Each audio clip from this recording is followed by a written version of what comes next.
On today's episode, I sat down with one of the most incredible, inspiring women that I know.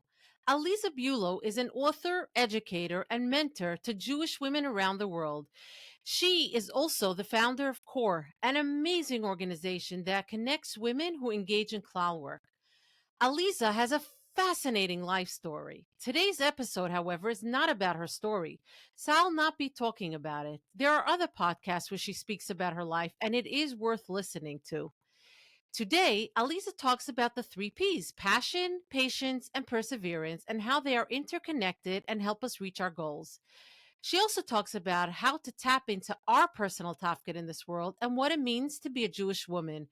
She shares so many words of wisdom in her witty and motivational style. I was literally hanging on to every word she was saying, and I am sure that you will too. Here is my conversation with Aliza. Hi, Aliza. Welcome to Heartbeats and Footprints. I have to say that I'm a little bit starstruck right now because you are somebody that I look up to. I admire you, and you're just awesome and amazing. So, thank you for joining me today. It is such a pleasure to be here with you today, Miriam. I'm so excited to get to know you better and to have this conversation. Yeah. So today's topic is actually, we're talking about, I read an article of yours a while back. You wrote about passion, patience, perseverance, and I like to call them the three P's. And I love the angle that you took with this. Taking a person can have a passion for something, but we need to have patience and perseverance to take that passion into action. So I'd love to hear a little more from you. Let's start with passion. How does a person take their passion and turn it into something? It's such a great question. And I actually have been thinking about, where does passion come from? And passion is really something that disrupts the status quo, because passion is a big burst of energy, right? So if you're living in status quo, then passion doesn't figure into your life. So I was thinking about, if you think about status quo as an even line across your life. So sometimes you dip into yearning. Let's call that below the status quo, right? Where you wish for something, you wish, or you're really sorry about something. Let's say that would be, you have tremendous regret or yearning. I wish I could travel around the world. I wish I could get a PhD. I wish I could write a book. Or I'm really sorry I hurt that person's feelings or whatever. So there's yearning or regret that brings you below the status quo. And then there's the work that takes you above the status quo, the passion, the apology, the thank you, whatever it is that disrupts the status quo but takes you above. Sometimes even a thank you or an apology restores status quo from the below the line. But let's talk about the passion that takes you up. You do need yearning first. I wish I. And, Interesting. and you have to pull back, kind of like the bow of an arrow, right? Like and not the bow, yeah, the bow. You have to pull back hard. That's the yearning. And that gives the passion power to go forward. But you have to create some level of yearning first. So, in a way, as an adult educator, but even as any educator, classroom teachers could understand too, you can't teach without the student having a question, right? Because the question creates a space inside the student for the information to rest. And a lot of people try to teach by placing information on top of somebody. But really what you have to do is get them curious first. Curiosity then drives the conversation. So you need that driver.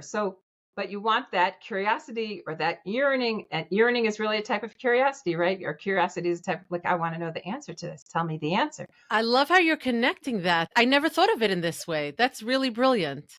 So you do need to create that, like, dip from the status quo in order to create the catapulting above, the passion to go.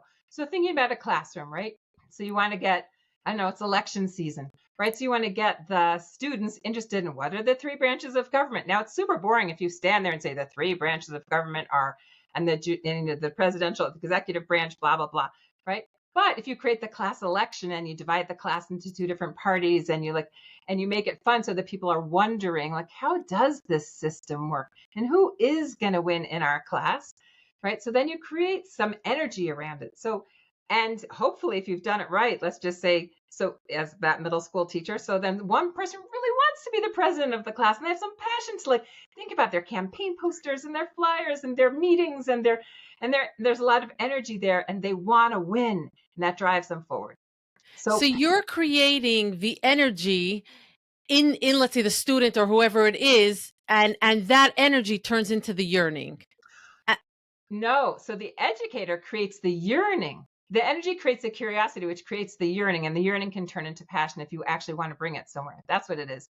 So the educator, right. the outside influencer, introduces the question or the possibility, right? And that's like dream building. Like, wouldn't you like to? I was once part of a multi marketing thing, back in my youth when I thought it might help. And they one of their instructions was dream build, like sit with the person and say it. And it was a Jewish multi-level marketing thing. And you're supposed to ask the person, wouldn't you like to pay full tuitions? Wouldn't you like to give tzedakah? Of Wouldn't course. you like to take your family to Eretz Yisrael for Pesach? Wouldn't you like to have an apartment in Yerushalayim? All this could be yours if only you sign up for my plan, right? So at first you create the yearning. Yes, I want to pay full tuitions. I never want to have to worry about financial stuff again. Yes, I want to go to Israel for Pesach. Yes, I want to have that apartment in Eretz Yisrael. Yes, yes, yes, right? So, but that creates the passion. Yes, I'll sign on the dotted line. Just tell me where. I'll make the phone calls. Right? That.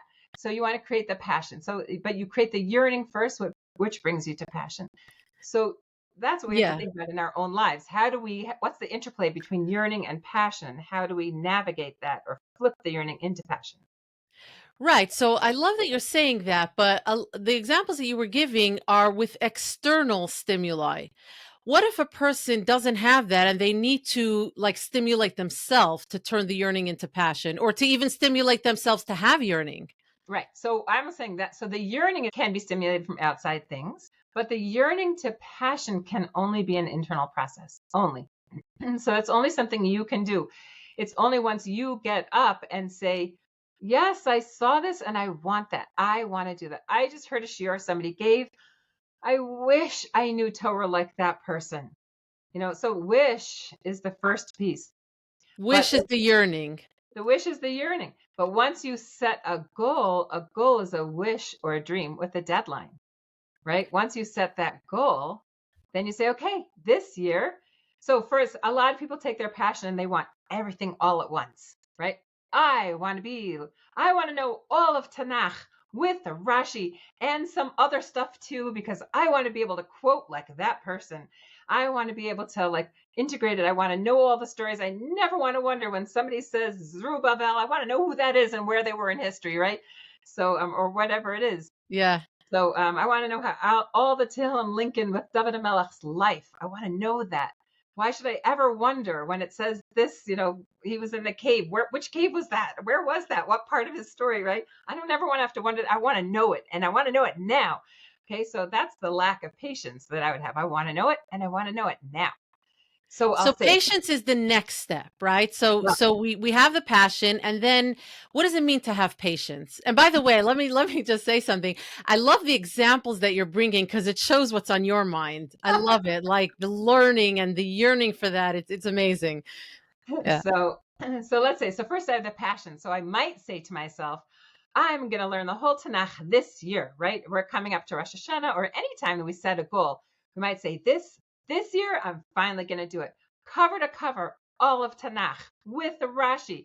I'll do a parak a day. I'll do 3 prakim a day. I'm going to make it happen, right? So that's obviously an unrealistic goal for most mothers, For most people, forget mothers. Yeah. but certainly for mothers and Yeah. grandmothers. It's not all. Some could accomplish that, but for many people, having such an audacious goal is a huge goal. So, how will you accomplish that? Really, we need the passion to wish for that and to be willing to set the goal. The passion is what drives the goal. Okay, I'm going to do some learning this year. What is that going to look like? Will it be an hour a day? Will it be 10 minutes a day? Will it be a certain seder? Will I have a chavrusa? Will I do a shiur? Will I listen to a shiur as a podcast? Will I listen to a shiur live? Will I attend a shiur live? How am I going to work that? Will I hire a teacher? Will I be guided? Will I guide myself? Like all those things are part of the passion. Like the passion is what drives you to say, yes, I'm going to do it. The perseverance is when patience can't be part of this picture. The We have to perseverance, take the patience out of it? you have to take the patient out of this picture right this very minute, right? That for the passion to drive you from dream or wish to goal, which is a dream with a deadline, you have to have tremendous passion to make it into a goal. And then the perseverance, well, first you have to set that goal. Then the perseverance is walking towards the goal. It's a plodding along. And that's where the patience comes in. Because you can Uh, be super frustrated, right? How come I don't know it all now? It's been a month that I've been doing this. Just think about people are trying to lose weight, right? So they're like cutting out whatever. They cut out chocolate. They cut out wine because it makes them like chocolate, right? They cut out whatever else it is. And a month later, they get on the scale and they're like a half a pound lighter. They're like, what? But half a pound a month for 5 years is a permanent change in what you look like. So, so it does take sometimes real patience and yeah. perseverance to achieve a goal. So the patience is really kind of floating somewhere before, after, in the middle, because really it's the passion and the perseverance, but you do have to have the patience. You do have to have the patience because if Yeah. you don't, I mean, that's what I tell my husband. I want to be more patient and I want it now. Oh, that's funny. I want to be more patient. I love that line. Okay, we could end right here. You have your line, right? Yeah. So I know that you started CORE a couple of years ago, which is an amazing, amazing organization. I love it. But you obviously had the passion to make it happen. So tell me about that process for you. Actually, I had the wish for a long time first, as I saw Yeah. things that were going differently than I would have liked for them to go. And in my mind, of course, I would think, well, if I was in charge, I'd do it this way. Well, if I could, I'd do it that way. What we really need is this, that, and the other thing, which created those wishes, right? So that wasn't externally introduced, that's internally introduced wishes, yearning, which then build and build. If that's who you are, you build towards that yearning that becomes so deep. And sometimes there's an outside catalyst, like your job at a certain organization taking care of other people comes to an end. The funding's over, the job is over, and now here you're left with a bunch of wishes, a lot of skills, and a lot of contacts. So that's where I said, okay, it's time to actually create what I wished for. All those years, all that learning that I did, all that support I did of other women in the field, now it's time to really create the training program that I want, the network that I want, the connections that I wanted to see. And I had a huge vision of what it should be like. And I was a person standing alone with a huge vision. The first thing I did was reach to the person that reached to the entity where you're never alone and just say, Hashem. And my constant tefillah is Hashem sfatai tiftach ufi yagiti letach Hashem. Not just open up my lips, but open up my boundaries. Like I've never. This is all I am. This is as much as I've accomplished as what you see right here inside this small package, and this is not big enough to accomplish that. So Hashem, open up my borders or my boundaries.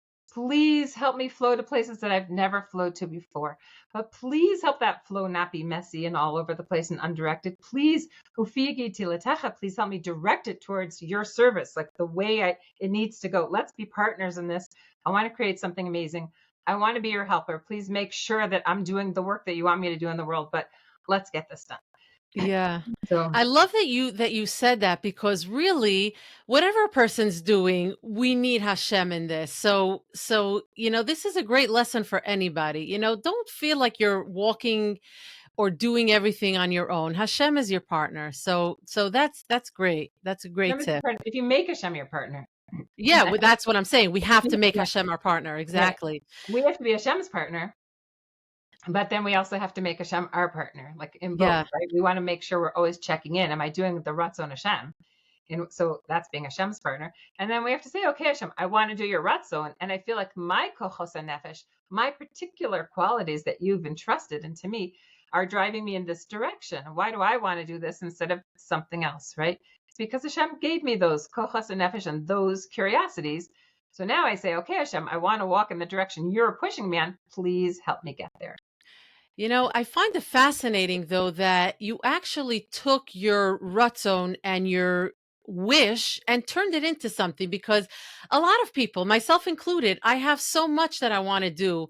I'm not starting organizations. I'm not doing all of this that you did. So, what pushed you? What really gave you that push to do this? Because most people are not. It's such a great question. And I would say a piece of the answer, for sure, there's the yearning, but then there's also despair. So despair could end with just despair. You could just be depressed. Or you could say, all right, I tried to sell what I want to three different worldwide organizations that I feel need to take better care of women and develop them so they can deliver their gifts to Klal. And so the Klal could be better off because women are actually functioning in a healthier way to support the Klal. But all those organizations couldn't understand what I was talking about. Oh, yeah, women, right. Those are the ones that cook all the things so that men can do their thing. Seriously? I can't believe it. Wow.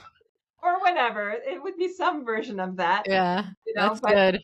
or just be like, we don't need to develop the women. They go with their husbands. Like, the husbands are hired for the job. The woman helps them keep their job. Whatever it is, it wasn't, nobody could hear what I was talking about, how we have this whole group of women all around the world who are serving the klal, and they need to be developed more so they could serve better. And they need to be developed in a feminine way, not in a masculine way, Right. Because it right? is It's not, different. there's a huge difference because Yeah. I would say some of the value of Western civilization, a lot of the values of Western civilization have infiltrated into our own mentality. But one of them is a lack of understanding of the value of the feminine, because we, with feminism, the way that we played it is to say women are as valuable as men, which is feminism. That's the beginning. Right. But the comma, which makes it feminism, is because they can be men as well as men can be men. They can do everything a man can do, and they can do it better, and they can do it not like in the old days when feminine first got started. They used Yeah. to talk about Fred Astaire and Ginger Rogers, who are famous for whoever it is, Right. famous dancing couple, right? So Ginger Rogers could do everything Fred Astaire could do, but backwards in heels, right? So it's not That's just a good one. not just to Yeah. say that women can do everything that men can do, but they have a We could harder do it time. better. We Yeah. can do it better, right? So that's the feminism aspect. And so really what you're saying is women are valuable because they can deliver what men can deliver. And we bought into that too, right? We can earn the money, we can run the show, we can have the job. That's not it. We have that masculine energy in the world. What we need is the feminine energy. And what we see is Right. that the women have to be trained differently, held differently, connected differently, so that their delivering of their gifts to the cloud doesn't come, hopefully, at the expense of their family, their marriage, their child rearing, or even their community. I mean, look at what's happened over the last 50 years in terms of Jewish community, Jewish families, and Jewish community. Even in the Orthodox world, we we're having women trade their time for money outside of our community so frequently that we feel like that's the value of the woman. And a lot of women are not home building their families. And I don't mean home all the time, but even home. And our communities are suffering. And we see it. We see from our families and we see from our communities that the feminine energy that held communities together is actually being misspent in a masculine way. Oh, So, I'm trying to understand this a little bit more, the last point that you're saying. Is it because women are taking on careers that would normally have been more of a male dominated career? So I'm not sure if I understood what you meant by this. some of it is about taking on careers, like calling it career instead of a Yeah, job, which is a difference, right? A right. job is different than a career. A Yeah, career has true. a track and it has advancement and it hopefully has retirement at some point with some kind of retirement benefits and increased financial advantages. So in this world, as we have more pressure, both for women to perform so that, let's say, their husbands can learn, or that we can pay the tuitions that we need to pay, or that we can live the tremendous lifestyle that we've built for ourselves, where we all expect like climate controlled houses and super green lawns and full refrigerators and stuffed closets and whatever it is. And that's for the irregular person. I didn't right now say anything outside of the ordinary, and I'm just thinking about the parlor meetings that they made 70 years ago in this country to start Jewish day schools. I mean, and they were literally in parlors, like they were in people's living rooms, and people would say, "We've got to start a Jewish day school. That's our continuity. We must have a school." And people would say, "Well, we can't afford it." And they would say, "You have to just not heat your home for the winter. That's the trade-off. You'll wear your coat Wow. inside so you can spend that money on tuition." And people did. We don't have a second thought about turning up our thermostats today, right? Or turning down our thermostats today in the summertime. We're so used to that. Or turning on the water to make our lawns green. Like, of course we're doing that. We don't even think, should it be tuitions or this? So, but I'm saying but that has brought women into bearing the financial burden of all those choices that we've collectively made as a community and those lifestyle advances or the comfort advances that we have. So from the multiple shaitos to the delicious food that's available to oh, now a woman's working, so she has to buy takeout or whatever it is, or prepared foods, pre-checked lettuce and all that stuff. I'm not saying we should dial that back. That's for every individual person and collective community to figure it out. But the point is, it's caused women now to need to work more, work harder, and have trajectories. That's the part of the masculine piece is the trajectory is career advancement, not how will I create a family of stability, growth, harmony, human beings in this family where my job is to raise adults who are going through a phase of childhood and to make sure that that phase of childhood that's my part in raising that adult creates an adult that's an amazing contributor to the kalal when they get there so that they do know how to build a bait aman B'Yisrael because they understand the concept of building. Right. That's not so there anymore, right? So And how the can women, we change this? How how can can we change this? What are the ideas that you have? Because I know you are full of ideas. You're full of ideas. So it sounds to me like we're just putting all this unnecessary pressure on ourselves, right? So how can we change that? right. So that is about the goal setting, and that has to do with the collective goal setting of the community and us actually waking up. I want to go back to the passion and perseverance piece because I feel like for the regular woman, right? She's not creating organizations, she's not doing all this, but in her own little way, she has her own goals. Do you have any practical tips on how a woman or anybody listening, Mhm. how they can persevere and stick to their goals and Yeah, reach their goals? I do. So the first thing is take your passion and talk about it. Flesh it out a little bit. You actually have to flesh it out. So that would be with others in conversation with Hashem and tefillah, and then with yourself, probably in writing. Like if you do want to bring it to fruition, any aspect of it, you have to write it out. So write down what your goal is and maybe what some steps are. Oh, that's a And good then, one. right, so that's an important thing. Create a roadmap. How will you get there? So I have a mushal to share. Let's see, should I share that mushal first? Yeah, I'll share that mushal first. We love muscles. Yeah, go for it. Okay, so my grandfather was a pilot. Actually, he was a small pilot. He was an engineer.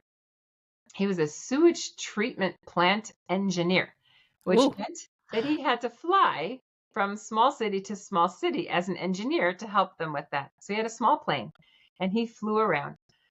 So I know from him in his life, and I did not spend much time, he died when I was very young, but I know from the stories and I know from pilots in general that when you fly somewhere as a pilot, you must file a flight plan, whether it's a right. commercial flight or a small sewage treatment plant engineer flight, right? You file a flight plan. So you say, I'm going to take off at this airport and I'm going to land at that airport. And you actually draw a map of how you're going to get from there to there, right? And you know approximately where you're going to land, like within like 10 feet. You know where you're going to land on that runway in that place. You're aiming for that. But once you take off, you're not necessarily exactly on the line that you drew on the map. You're constantly course correcting to get back to that imaginary line that's on the map, right? Until you land in that space. So the place where we're landing is our goal. That's our destination. That's where we want to get. And for the Jew, the grand goal of everything is to get to Olam Haba in the picture that Hashem has of you, Tachat is Kisei HaKavod. Apparently, our sages tell us, under Hashem's throne is a whole photograph gallery, or whatever it is, the images of who we could be if we became who we really could be. And Hashem knows what It's like our potential is our sitting there. potential is living there vibrantly, right? And our job is to try to achieve that potential. And that's like the din v'cheshbon that awaits us. That judgment that awaits us is when Hashem picks up our potential and then what we accomplish and says, "Oh, let's check out the distance." And the distance between that's really Gehenna, right? Once we feel that, like, oh my gosh, I could have been that, and I can't accomplish it anymore. I'm so embarrassed I didn't what, right? Or that's the Gan Eden. Oh, I'm so thankful I was able to achieve that. I mean, there's more to Gan Eden than that, but the Right. part of Gehenna is that. It's just like I didn't accomplish it, or I did, but that's part of the judgment. So our That's a ultimate, very scary thought, by the way, because I think about it all the time for myself. Like me personally, I sometimes think, what is my personal tafkid in this world? What does Hashem want from me? And it's a scary thought thinking, what if I'm not even anywhere close to my potential? right? So I think there's a lot of talk about what's your personal tafkid, and you have to understand that the biggest personal tafkid is to become you, whatever So that is. how do I know what me is? Hang on. Let's ask that question in a minute or two. But let's Okay, I'm interrupting. so the main thing is the big life goal is land on that spot, right? Your Olam Haba spot of where you're supposed to be. But then there's lots of small flight plans, right? Small ones. So what is your goal right now? I want to create a podcast, right? So you have to write that down. Like first you're thinking, I have a lot to share, and I know a lot of great people who have a lot to share, and I want to help facilitate that sharing in the world, right? That's your passion. I want to facilitate sharing. I love the Jewish people. I love what they have to say, and I want to help them say it to each other. Okay, that's passion. Now what? I think what I'm going to do is write articles. No. I'm not the writer type. I know I'll have a podcast. Okay. So you now landed on a goal. Okay. So podcast, that's the way I'm going to do it. And now now you have to understand, okay, how will I set up a podcast? What do I need for that? You start with, so you understand that your path, even if you didn't write it out, is first start with research, talk to people about how you make a podcast. What internet channel do I need? What equipment do I need? What camera do I need? How will I send it out? Like all that stuff has to be mapped so that you know how do you land at the destination, your small destination of podcast, which is in your larger destination of having Jews talk to each other about amazing things, right? So, and having Jews talk to each other about amazing things might include podcasts, might include articles, might create a YouTube channel. I don't know what you have planned, but like that's part of your small goals in becoming you, because you, tachat kisei hakavod, right? Tachat Hashem's kisei hakavod, is the picture of you that's spread great ideas in this world. So, and this is part of your pathway. And that's where you want to have that earlier conversation we talked about with Hashem, where you say, Hashem, I want to be your helper. And I know the Jews are great and I love Jews. And not as much as you love Jews, but help me love Jews as much as you love Jews. And help me share Jews with other Jews so they all love each other more. And they're all like thrilled about what everybody's doing, right? So just I to love that. So again, we're connecting to Hashem, and I by the way, I love your mashalim. You brought two over here. You brought from my own life, obviously, and then from your grandfather. That was a great mashal. So I'm wondering what you think. Do you think that a person where their passion lies or where their yearning lies, is that what they should tap into? In other words, is that what their personal tafkid might be? I would say it's a very strong signal that that's your gateway. Yeah. And very, very, very occasionally, a strong interest in something negative is an opposite gateway. Like meaning In other words, that's what we should avoid. well, or it could be that's what you're interested in, but you have to flip it. Like, I mean, the classic things like that the Rambam talks about in Hilchot Deot, like if you have certain, like let's say you're interested in blood, right? You're somebody who's very, right? Oh, you could become a murderer or a terrorist or Or a mohel. or a moel or a Yeah. surgeon or a shochet, right? So, Right. but sometimes if you're a child that likes to like dabble in like, things that you shouldn't be, maybe that's just the flip side. Maybe you need to become that kind of therapist or that kind, whatever it is. Like it could be that the energy looks negative at first, but it needs to be channeled positive. But definitely Wow. for most people, there's an interest in something that is their personal gateway. Like I remember walking down the street in Israel one time and seeing there was a little kiosk of a shoe repair, a sandlar, right? Yeah. And I was thinking, who is sitting in there? Somebody whose job it is to put heels back on and put stitches back in shoes, and that's also even a different era. How many of us listening to this now have been to a shoemaker in the last 2 decades? right? We don't. Today we just throw our shoes away and buy a new pair. So true. A throwaway society. But there was a time when we fixed them. So, and I'm sure some people still go, but I was thinking, who chooses that job? Like that guy chose that job. He said, you know what? I am going to be a shoe fixer, right? And that's going to be my job. I'm going to learn how to do it, and that's how I'm going to earn my parnasa. And I'm going to sit in a booth all day. People will come to me and bring their shoes, and I will fix them, make money, and give the shoe back, and I'll have a parnasa. And I was thinking to myself, I would never want that job. But somebody else is thinking when they watch a kindergarten teacher, oh my gosh, I would never want to take care of a bunch of 5-year-olds all day long. Exactly. And somebody else is thinking, I love 5-year-olds. They're the most delicious. So if you're the 5-year-olds are the most delicious, you should be a kindergarten teacher or a reading specialist or a whatever. Like people have their interests and everybody has a different one.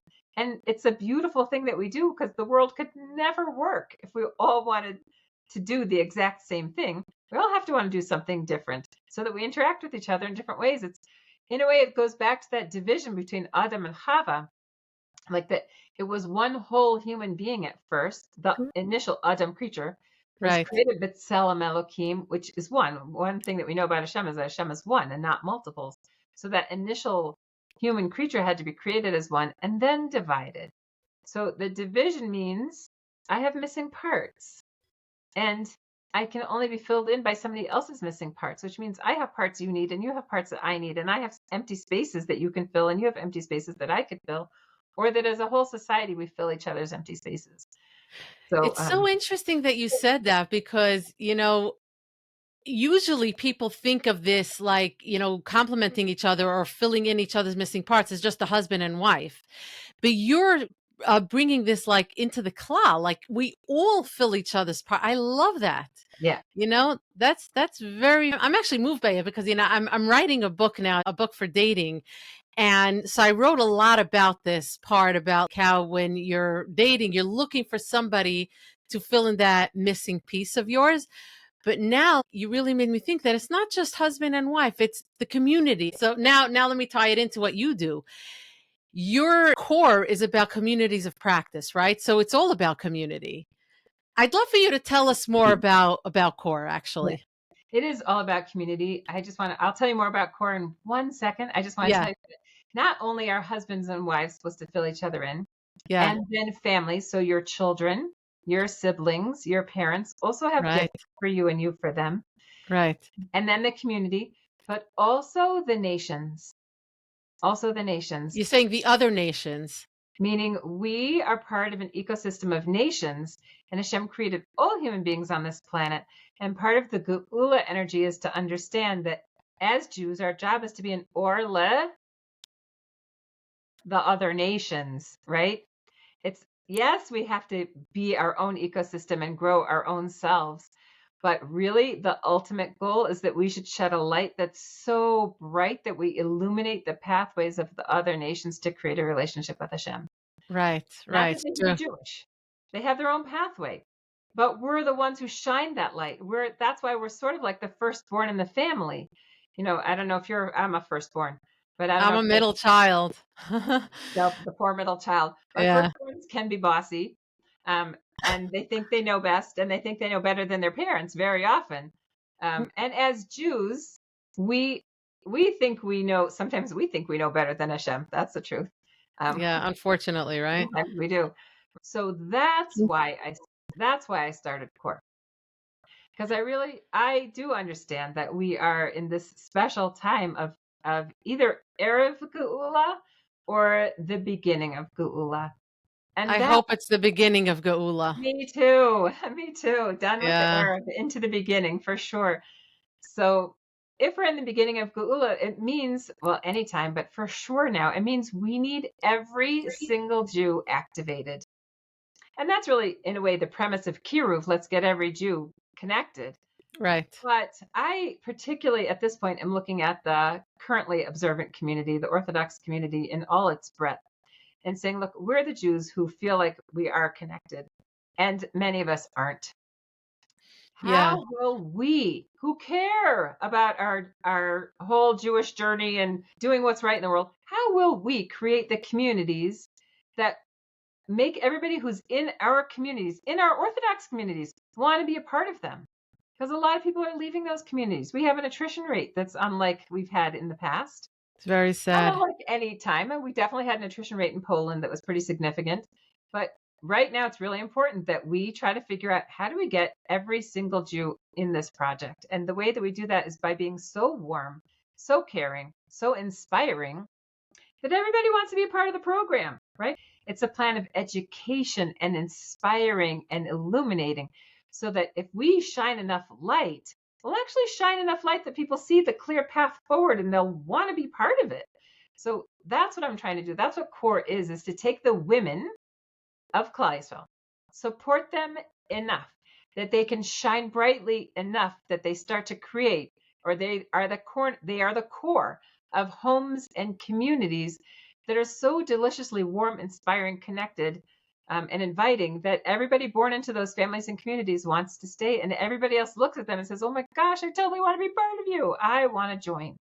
So That's great. So you're really helping bring the geula. So I, kudos to you.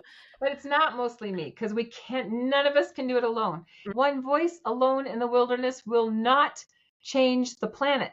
And our job is to change all of humanity. And for that, we need a critical mass. And that's the B'nai Yisrael. We need all 12 tribes and all their differences and all their synergies to make this happen. No one can do it alone. Yeah, So, that's such a great message, by the way. It's a really great message. Tell us about CORE. I know there's different communities of practice. yes, Can you just tell us like what those communities are? What the yes. different communities are? So we have really three branches of CORE. Yeah. Um, so the middle branch is the communities of practice branch. So a community of practice is a community of people who practice the same area of service in Klal Yisrael.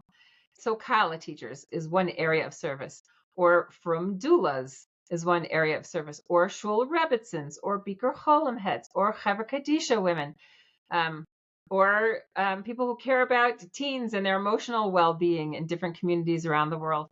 So we have 14 right now communities of practice, and we have more right under the surface, ready to break forth, but they're not there yet. Oh But you can wow. see on our website, coretorah.org, all 14 communities. We've went from female CEOs of Jewish not-for-profits, right? Oh wow, that's unique. Right? So however you serve the klal, and so for women who serve the Jewish people, we support them in their area of service. You're somebody who supports the dying and bereaved. Great. We have a community for you. And in each community, we talk about that area of service. So CORE not only networks those people who are serving in that area, but we provide professional development and sessions of connection. So it might be professional development, a certain area of learning about how to do that thing better that you do, be a better college teacher, be a better shul rebbitzin, but also connection. Like we also would put rebbitzins together just to talk about, maybe we'll have a professional talk about setting boundaries, but then we have a conversation among the rebbitzins themselves. Like, isn't it hard to set boundaries when you X, Y, and Z? And the rebbitzins get to talk. Like it's their space to be not on guard because there's congregants around, but just to like figuratively let their hair down. They can Yeah, go. yeah, and I gotta say that I benefited greatly from CORE because I'm part of the Kala teachers community of practice, and I can't even begin to tell you how much I gained from it. So thank you, by the Yeah, way. a Yeah, pleasure. Yeah. really amazing. And what you said there were three things. So Okay. what are the other That's, two things? that's the middle branch. So all these communities of practice, and anybody who serves can go onto our website and join one of them. Then the other branch is this 2.5 year training program for MMCs, Mashbia, mentor, counselor. And that's for women who are already turned to within the context of their community and want to grow further and be available in a grounded way to provide the mentorship or the hashba'ah that women lead. They're role models that want to be trained to do what they're doing better or to be brought forward in doing what they're doing better. Hmm. So we have that program, and that's a very serious, highly intensive program. And the third branch is the Core Circles branch. That's for every single mother is a leader in her family, if not in her community, but at least in her family. And if she isn't, she could be. How could she step forward? How could she be nourished? How could she understand her leadership capacity? Right. And we don't really talk about leadership. I mean, that's not the core thing to make leaders, but to make mashpiot, like to have the hashpa that you need to really be a pillar. So one of Yeah. my, I do like to make up words. Pillarship is one of my I words because, love that. Pillarship. yeah, That's a pillarship. good one. Because CORE is not a leadership training program, but it is a pillarship training program. And the mothers are pillars of their families, and families are the pillars of our community, the building blocks of our communities. So So, how did the circles work? so the circles work that we in CORE will support the facilitator of any group of women who want to come together to connect to each other and connect to Hashem. So it's not necessarily Torah learning, although it could be. The pathways for connection are multiple. It could be learning, it could be crafts, it could be vision boarding, it could be kumsitzing, it could be, I mean, and you, there's always some kind of Hashem connection in there, but it's not always a learning group because not every woman wants to be nourished by learning. That's another male paradigm, by the way. Of course, we need to learn, but women learn differently. Their nourishment from learning is different than a man's nourishment. So to just bring the learning over and say, well, women have to learn to get nourished, not necessarily. Not Right. necessarily. So that is a masculine. We've made a flip, and so a lot of women I saw in my earlier work, especially women who are newly married and very serious Jews. They're twice a day daveners, or sometimes even 3 times a day daveners with the sitter, and they've learned and they know the Mamare Chazal, etc. They're nice, they're very good Beis Yaakov and seminary graduates. And then they get married and have a kid, and their first Rosh Hashanah, they're like lost. Yeah. And that first year of having a child, they're lost. The tefillah goes out the window, right? And they feel like they're not a good Jew because they're not davening like they should be, and they're not learning like they should be. And who said that's a woman's avoda? A woman's avoda is making, it's that va'ani tefillah avoda of David HaMelech when he says that va'ani tefillah, my life is a tefillah. How I change a diaper can be a tefillah. You shouldn't be davening at that moment. But the way that you do it is a tefillah. The way that you wipe the counters is a tefillah. The way that you sweep the floor is a tefillah. And once you understand like how to integrate that level of tefillah and that level of learning, also how do I apply all that in my daily life? How do I be that transmitter of Amunah in my family, that aim, which is the root of Amunah, right? Right. How could I translate that trust and truth and ne'emanis into my family through the way that I behave and breathe with my children and my husband? That's the avoda. And that's core circles are to support women in feeling nourished and filled up so they can live in such a way that they should nourish their families, which nourishes our community, which is good for the Jews. And if it's good for the Jews, it's good for the world. So that's the core circles branch. Yeah, and I love how you explained it because so many women struggle with it, and it's so apropos for now. We're recording Erev Rosh Hashanah, but it's really for any time of year. Thank you. I want to leave you with one practical piece. Yes, If it's Erev Rosh Hashanah or any goals. So the trick is to start with something small, right? So let's say you have a great goal. I want to have more kavana and tefillah. Okay, great. How many of us have set that kavana, right? we So, all do. right. Take something small.